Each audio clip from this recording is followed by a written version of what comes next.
So hello everyone, welcome back to our YouTube class age DSTU tutorial age.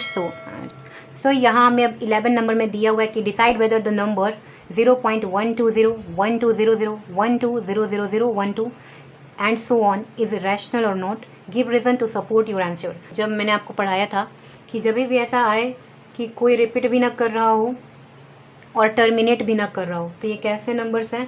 सो देखिए यहाँ पे आपसे कह रहा है कि डिसाइड कीजिए कि ये एक रैशनल नंबर है कि नहीं, और अपने यहाँ पे रीज़न दीजिए और अपने रीज़न को सपोर्ट कीजिए। तो देखिए कोई कब रैशनल नंबर होता है, जब वो P अपॉन क्यू के फॉर्म में हो और यहाँ पे उसका Q नॉट इक्वल टू 0 रहे। इस बात को ध्यान देने मैंने बोला था। तो यहाँ पे देखो ये तो रिपीट भी नहीं कर रहा। जैसे अभी हमने पढ़ा रिकरिंग के बारे में, तो उसमें क्या होता था, रिपीट होता था।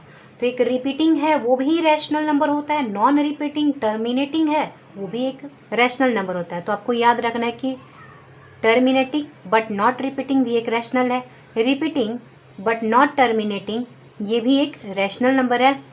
लेकिन यहाँ पे है कि non terminating and non repeating आएगा तो ये एक रैशनल नंबर नहीं है। ये ना तो टर्मिनेट कर रहा है, ना कहीं रुक रहा है, और ना ही ये रिपीट कर रहा है। तो हम लोग कैसे इसे सॉल्व करके बोलेंगे कि ये फ्रैक्शन के फॉर्म में आएगा कि नहीं कर पाएंगे। तो हम लोग बोलेंगे कि ये क्या है, ये एक रैशनल नंबर नहीं है। सो आई होप कि आपको ये समझ में आया होगा। Thanks for watching, keep learning with DSTU tutorial age।